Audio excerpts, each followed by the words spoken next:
सजदे आप करते हो, जवाब हमें देने पड़ते हैं। गैर शरई हरकत आप करते हो, जवाब उलमा को देने पड़ते हैं। गैर शरई हरकत मिज़ारात पे आप करते हो, जनाब उंगलियां मसलक पे उठती हैं। मैं अक्सर पेशतर सोचता हूं, पता नहीं इकबाल ने क्या देखा होगा जब इकबाल ने कमो पेश आज से 100 साल पहले ये शेर कहा था। इकबाल कहते हैं, न वो इश्क में रही गर्मियां, न वो हुस्न में रही शोखियां, न वो गज़नवी में तड़प रही, न वो खुम है जुल्फ़े अयाज़। पता नहीं आज हमें इकबाल देखते तो क्या लिखते हैं। हालांकि इकबाल का दौर बड़ा सोना दौर था। देखो ना, जिस दौर में सैयद दीदार अली शाह हो, जिस दौर में सैयद जमात अली शाह हो, जिस दौर में सैयद मेर अली शाह हो, जिस दौर में बाबा नूर मोहम्मद चुराही हो, जिस दौर में बाबा फकीर मोहम्मद हो, हैं तो दौर सोना नहीं था। लेकिन उस दौर में भी पता नहीं इकबाल ने क्या देखा। क्या इकबाल की आंखों ने देखा कि इकबाल रो के कहते हैं, ना वो इश्क में रही गर्मियां, न वो हुस्न में रही शोखियां, न वो गज़नवी में तड़प रही, न वो खुम है जुल्फ़े। इसलिए पुत्र ये दीवानगी लाओ कहीं से ढूंढ के। हमारा बड़ा कीमती सौदा था, कहीं खो गया है। खो जाने का दुख है, लेकिन उससे बड़ा दुख है कि दुख ही नहीं कि खो गया है। बस सारे अपने अपने हाल पे राजी हैं। एक शादी कर ली है, 2-4 बच्चे हो गए ने, कितने नौकरी लग गई, एक घर बना लिया, बस पूरा हो गया। और मैं पीछे भी गुजरा वाला बयान कह के आया हूं। मैं जब आपको और खुद को देखता हूं तो फिर मैं अक्सर सोचता हूं कि यार हम ही वो लोग हैं कि जिनको हजरत मूसा अलैहिस्सलाम ने अल्लाह पाक से मांगा था, या अल्लाह उम्मत मैनू दे दे। हम ही वो हैं। मैं अक्सर सोचता हूं यार हम में वो। जब अल्लाह पाक ने अलवाह तौरात हजरत मूसा अलैहिस्सलाम को अता फरमाई, आपने तौरात का मुतालिया करना शुरू किया, तो देखते क्या है कि उम्मत मोहम्मद की शान लिखी। जैसे जैसे पढ़ते जाते हैं, दुआएं करते जाते हैं, या अल्लाह उम्मत मुझे दे दे। जवाब आता है, ये उम्मत मैंने अपने अहमद नबी के लिए खास कर दी। फिर आगे पढ़ते हैं, फिर दुआ कर, या अल्लाह उम्मत मुझे दे दे। फिर जवाब आता है, ये उम्मत मैंने अपने अहमद नबी के लिए खास कर दी। फिर पढ़ते हैं, फिर कहते हैं, या अल्लाह, ये अर्ज करते हैं, या अल्लाह ये उम्मत मुझे दे दे। फिर जवाब आता है कि ये उम्मत मैंने अपने अहमद नबी के लिए। इतनी बार ये बात हुई, बस ये पुत्र सब की तरफ से आ गए हैं, अब किसी ने पैसे देने नहीं आने। ठीक है, अल्लाह आपको बहुत ज्यादा अता फरमाए। अब जो को 2-4 बातें करनी है वो करके गुफ्तगू खत्म करते। ठीक है, आपको पैसे देने ना आए, ये आप सब की तरफ से आ गए। हर बार यही जवाब आया कि ये उम्मत मैंने अपने अहमद नबी के लिए। यहां तक कि फिर आखिर में हजरत मूसा अलैहिस्सलाम अल्लाह की बारगाह में अर्ज क्या करते हैं, रब्बे करीम, अगर ये उम्मत मुझे नहीं ना देनी, फिर इस तरह कर मुझे इस उम्मत में शामिल कर दे। लेकिन उम्मत का हाल तो देखो यार।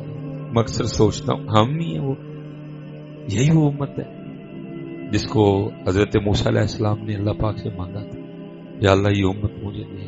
उम्मत को अपनी। अब इसलिए पुत्र ये कुछ करिए हजरत है। और करना ये है कि सिर्फ हजरत मिजार पे आना और आके चले जाना नहीं। देखो साहब मिजार की तालीमात क्या है, साहब मिजार का पैगाम क्या है।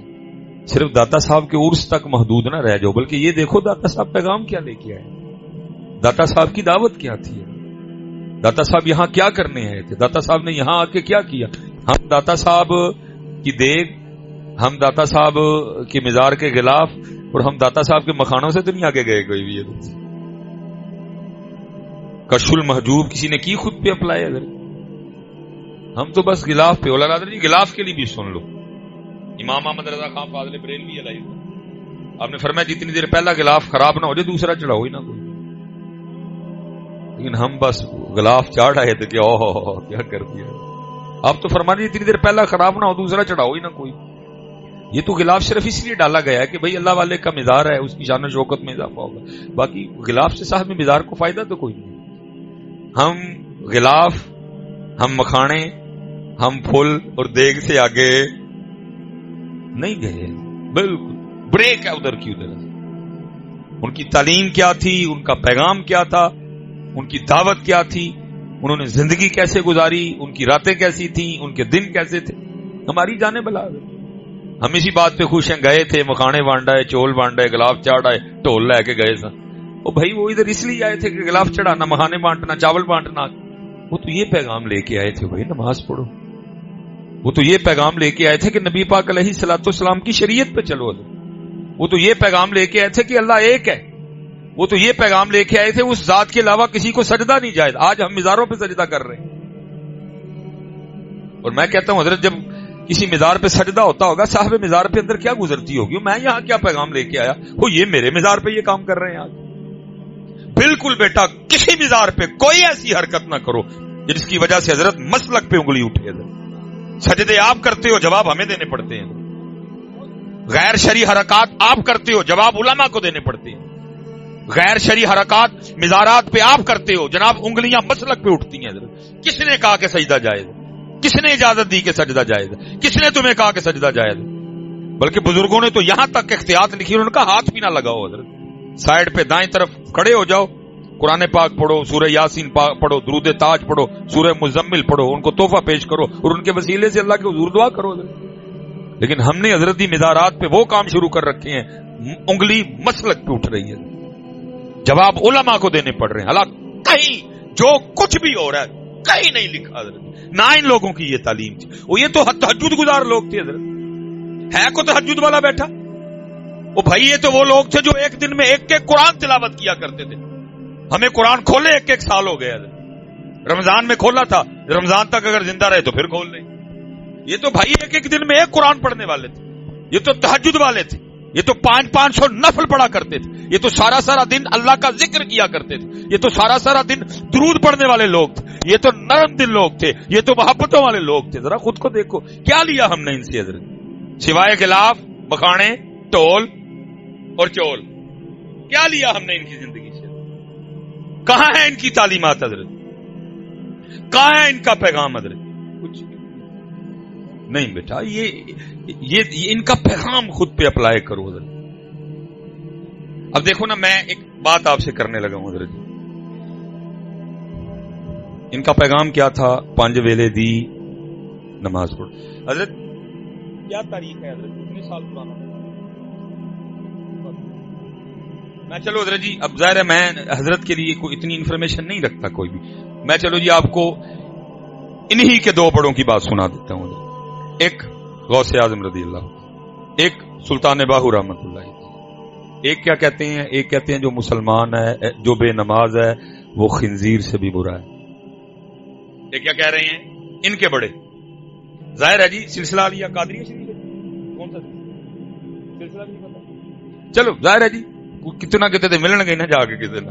ایک کیا کہہ رہے ہیں جو بے نماز ہے وہ خنزیر سے, ایک کہہ رہے ہیں جو بے نماز ہے اس کو مسلمانوں کے قبرستان میں. میں اب آپ سے پوچھتا ہوں, ان کی تعلیمات یہ ہیں بے نماز خنزیر سے برا, جو بے نماز ہے اس کو مسلمانوں کے قبرستان میں نہ.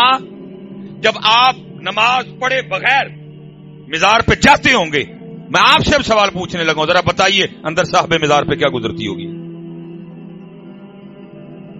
بیٹا ان کو غلاف سے کیا خوشی, ان کو تیرے چولوں سے کیا خوشی, ان کو تیرے مکھانوں سے کیا خوشی؟ اگر تو نے ان کو خوش کرنا ہے نا تو پتر پھر 5 وقت کی نماز پڑھ کے جا, وہ پھر خوش ہوں گے. یہ تو امت نے کیا ان کے ساتھ, جو وہ پیغام لے کے آئے امت نے وہ, جو انہوں نے تعلیم دی امت نے وہ, جس سے وہ منع کرتے رہے امت نے شروع کر دیا. ان کی تعلیمات لاؤ بیٹا. اب دیکھو نا, قربان جاؤں جی شان اہل بیت سیدہ کائنات, دیکھیں آپ ہر رات 1000 نوافل ادا فرمایا کرتی تھی. یہ کہنے کو بیٹا منہ سے 1000 نکل گیا. 1000 کو چھوٹی گنتی نہیں, سال میں امت کو صرف 1 ماہ 20 تراویاں پڑھنی پڑتی ہیں. تسی رہے جڑے اسی بھی رونے والے ہو جاندے ہیں. ہم بھی کوئی ایسا کاری ڈھونڈ رہے ہوتے ہیں بس یا لامون تالا مون ہوئے. ان کی تو چھوڑے نہ, ساڈا حال ہوتا ہے اسی پہ لبدے پھرنے ہیں. اور جس دن کو قاری صاحب 10 منٹ اوپر لگانے جاتے کہیں کہ جانے حضرت آج تھکا ہی چڑھیا ہے. لیکن لکھا ہے سیدہ کائنات ایک رات 1000 نوافل ادا فرمایا کرتے. اور لکھا ہے جب حضرت سیدنا بلال حبشی رضی اللہ تعالیٰ عنہ صدائے فجر بلند کرتے تو رو کے اللہ کی بارگاہ میں عرض کرتی, ربا تیری رات ہی موک گئی. 1000 نوافل ادا فرما چکی ہیں. حضرت بلال اذان فجر رو کے عرض کرتی, ربا تیری رات ہی موک گئی, اور کوئی رات تو اس طرح کی بنا دے کہ فاطمہ کا سجدہ ہی مکمل ہو جائے. وہ تو کوئی آنکھ والا دیکھے گا کہ یہ جو کچھ ہو رہا ہے صاحب مزار پہ کیا گزر رہی ہے اپنے مزار میں. تو چلو حضرت یہ اگر دل دکھا رہے ہیں تو ہم درود پڑھ کے ان کو ذرا خوش کر دیتے ہیں. उनको भी पता लगे कि उर्स हुआ है हजरत मेरा, ठीक है, क्योंकि ये जो कुछ हो रहा है ये बिल्कुल दाता साहब का उर्स हो, मियां मीर साहब का उर्स हो, बाबा साहब का उर्स हो, ये उनकी तालीमात ही नहीं है। दिखाओ मुझे कहां कशफुल महदूब में लिखा हुआ है कहीं लिखा है? को सर्कस आए, को पंगूड़े लगे, है कहीं लिखा? इसलिए मैं चलो इससे आगे नहीं जाऊंगा, बस मैं इतना कहूंगा कि उधर से जितना दिल दुख रहा है ना, जरा तुम इधर से खुश कर दो। जब याद रखिए, जब भी अल्लाह पाक के जिक्र और नबी पाक अलैहिस्सलातु वस्सलाम पे दुरूद पाक पढ़ने का मौका मिले तो बुखल से काम नहीं लें, बल्कि हदीस पाक है औ अंत मजनून, जिक्र इस तरह करो कि देखने वाला देख के समझे कि दीवाने हो गए। वैसे ये है कि हमने पढ़ा 2 बार, लेकिन दीवाना वाला अभी भी नहीं पढ़ा है। कोशिश करो कि दीवानगी आए, ये आए, दीवानगी जरूरत है, दीवानगी।